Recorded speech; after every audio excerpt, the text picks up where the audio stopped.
The coffee shop fell silent as he entered. Most patrons pretended not to notice, but their sideways glances betrayed them.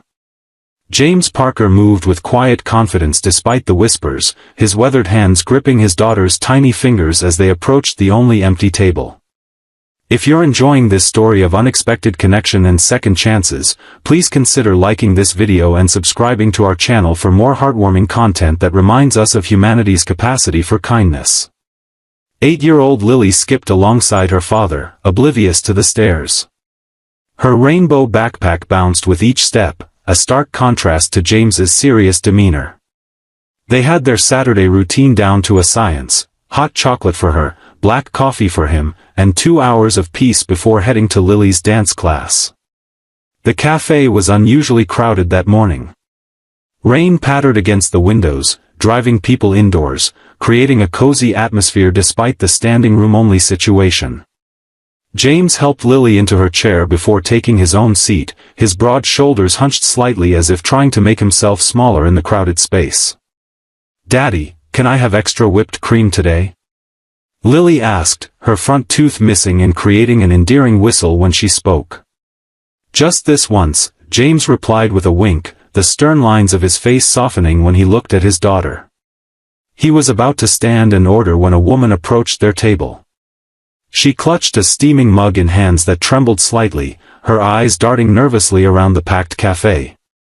"Can I sit with you?" she whispered, her voice barely audible above the cafe's ambient noise. "There's nowhere else." James hesitated, his protective instincts flaring. He'd grown accustomed to keeping his circle small, just him and Lily against the world. But something in the woman's eyes, a familiar weariness he recognized all too well, made him nod and gesture to the empty chair. "Thank you," she said, relief washing over her face as she sat down. "I'm Charlotte." "James. And this is my daughter, Lily." Lily beamed at the newcomer, immediately launching into a detailed explanation of her dance recital costume. Charlotte listened with genuine interest, asking questions that made Lily giggle with delight. What Charlotte didn't know, what nobody in the cafe knew except for a select few, was that James Parker wasn't just any single father struggling to raise his daughter. 3 years ago, he had been Captain James Parker, decorated Special Forces operator, until a classified mission went catastrophically wrong. Now he lived with a titanium rod in his leg, nightmares that woke him screaming, and a Medal of Honor that stayed locked in a drawer where Lily couldn't find it. Charlotte Wells had her own secrets. A brilliant research scientist, she had recently blown the whistle on dangerous corporate practices at the pharmaceutical company where she worked. Now she lived in a constant state of looking over her shoulder, wondering if today would be the day her former employers found her. Neither knew the other's story. They were just two strangers sharing a table on a rainy Saturday morning. "I'll get our orders," James said, standing with a slight grimace that he quickly masked. "What can I get you, Charlotte?" "Oh, I'm fine with this," she replied, lifting her mug. "But thank you." James nodded and made his way to the counter, his gait almost imperceptible unless you knew what to look for. Charlotte noticed. She had been trained to observe details others missed. While James ordered, Lily chattered happily to Charlotte about school, friends, and her upcoming dance recital. Charlotte found herself drawn to the child's infectious enthusiasm. "My daddy's going to be in the audience," Lily announced proudly. "He never misses anything important." "That's wonderful," Charlotte replied, a shadow crossing her face. Her own father had rarely attended any of her school events, always too busy with work.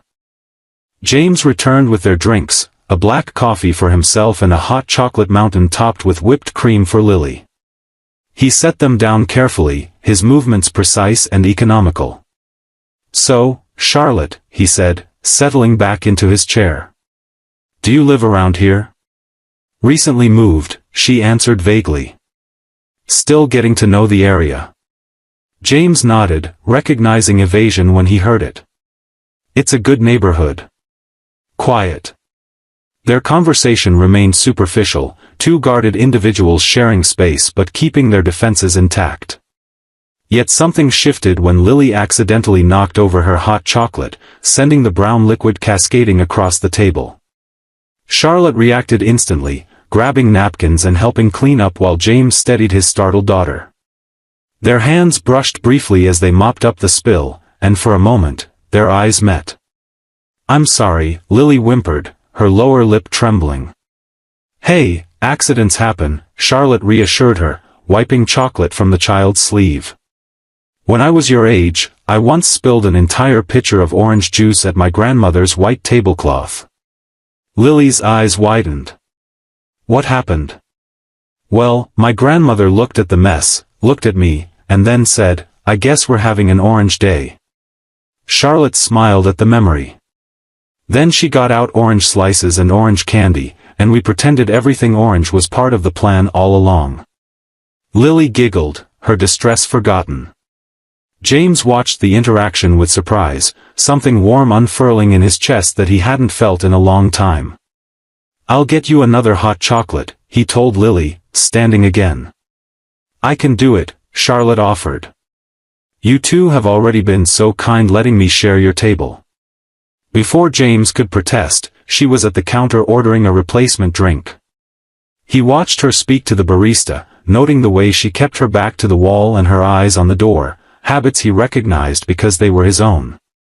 When Charlotte returned with a fresh hot chocolate, Lily beamed at her. "Thank you. Do you want to come to my dance recital? It's next Saturday."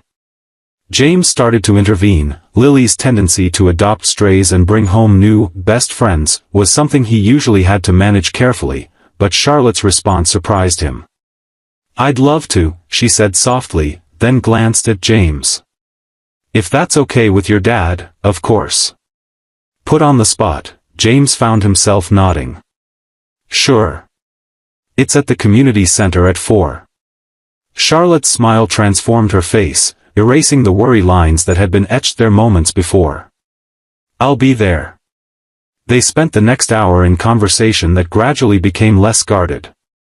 Charlotte mentioned she worked in research without elaborating. James said he was between jobs, but doing consulting work. Neither pressed the other for details, respecting the boundaries they both clearly needed.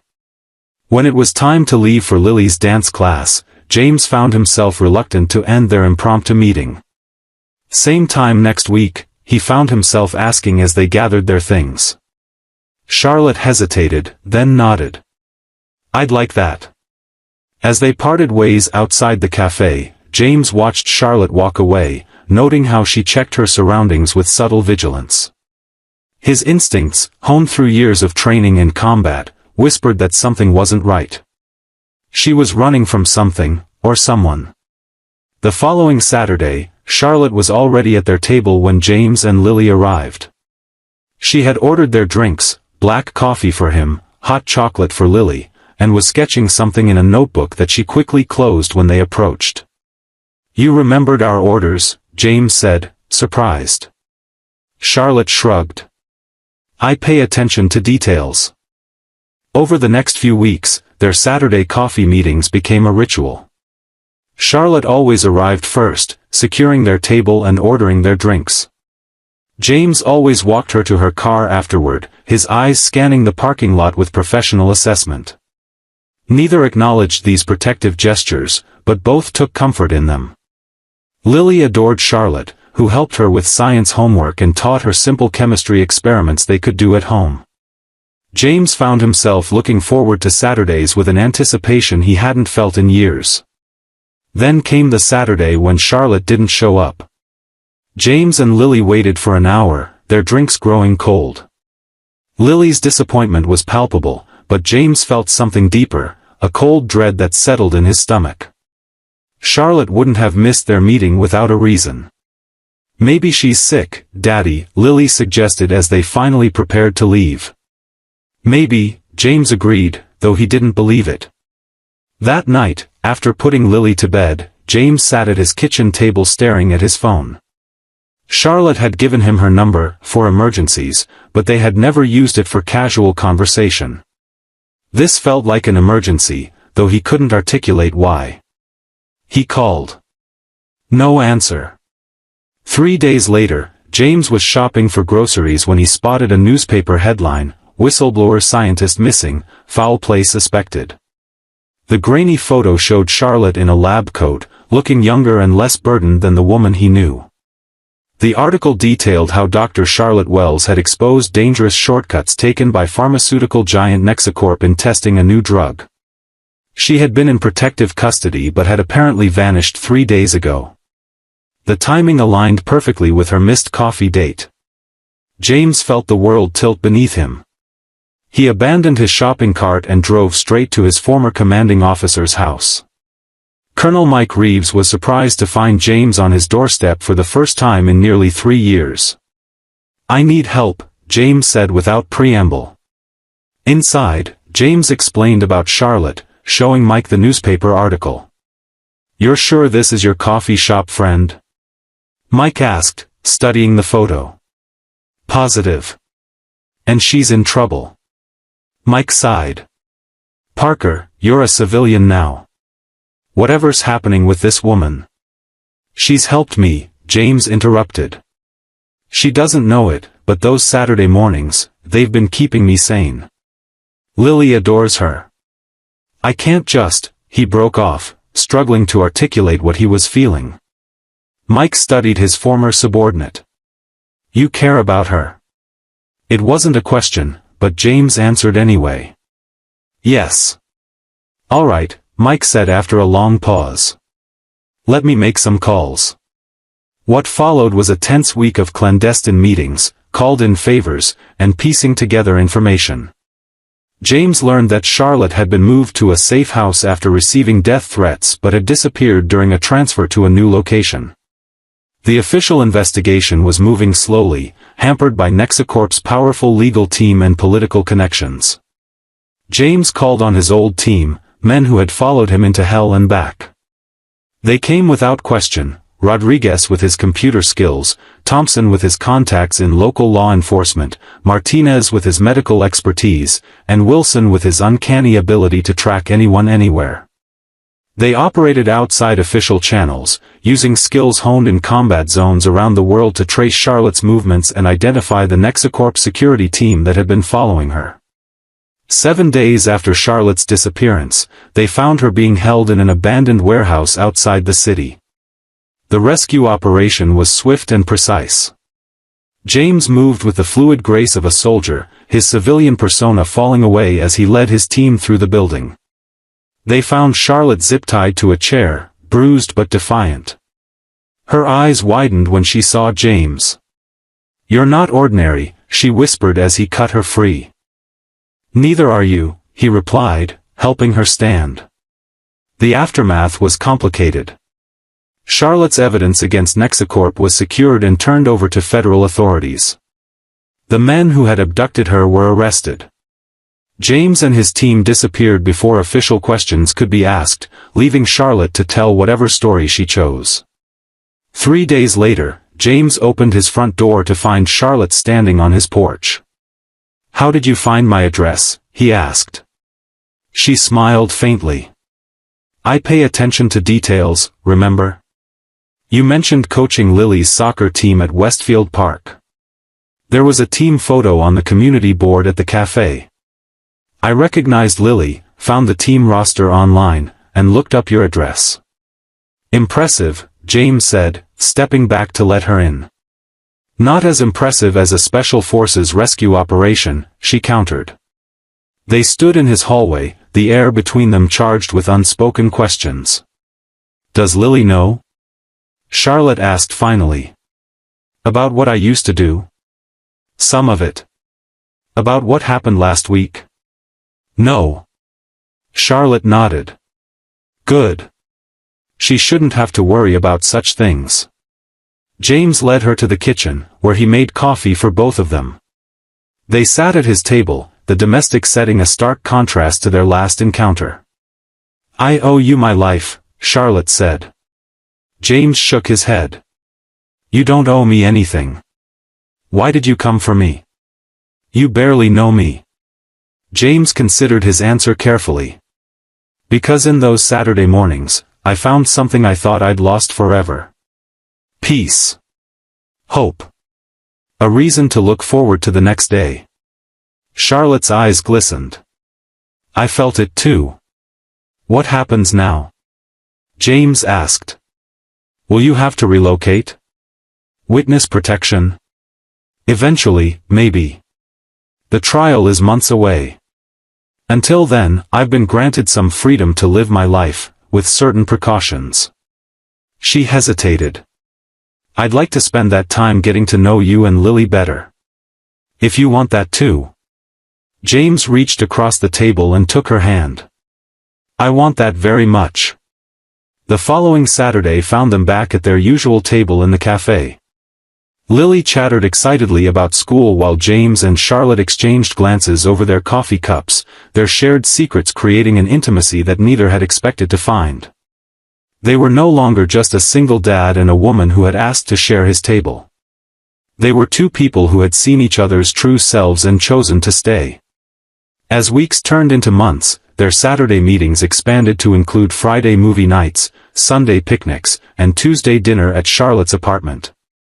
Lily blossomed under Charlotte's gentle guidance, her interest in science growing alongside her dancing. James found himself smiling more, the nightmares coming less frequently. Charlotte's own fears eased as she built a life surrounded by James's protective presence and the joy Lily brought to each day. When the trial finally came, James and Lily sat in the courtroom every day, a silent support system as Charlotte testified against her former employers. The case ended with convictions and a landmark settlement that would fund Charlotte's research for years to come.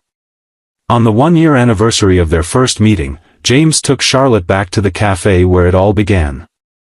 Lily was having a sleepover with a friend, giving them a rare evening alone. Do you remember what you first said to me? James asked as they sat at their usual table. Charlotte smiled. Can I sit with you? I almost said no, James admitted. I was so used to keeping people at a distance. I'm glad you didn't, Charlotte replied, reaching for his hand. James squeezed her fingers gently. I have another question for you now. What's that? He pulled a small box from his pocket and placed it on the table between them. Will you stay with us? Permanently? Charlotte's eyes filled with tears as she opened the box to reveal a simple diamond ring. Yes, she whispered. Always. As they left the cafe hand in hand, neither noticed the curious glances from other patrons. They were no longer defined by their pasts or their secrets. They were simply two people who had found each other when they needed it most, proving that sometimes the most extraordinary love stories begin with the simplest questions. In a world that often feels divided and cold, their story reminds us that connection can happen in unexpected places, and that everyone we meet carries their own hidden depths. Sometimes all it takes is the courage to whisper, "Can I sit with you?" to change the course of multiple lives forever. If this story touched your heart, please like this video and subscribe to our channel for more content that celebrates the power of human connection and reminds us that behind every ordinary encounter might lie an extraordinary story waiting to unfold.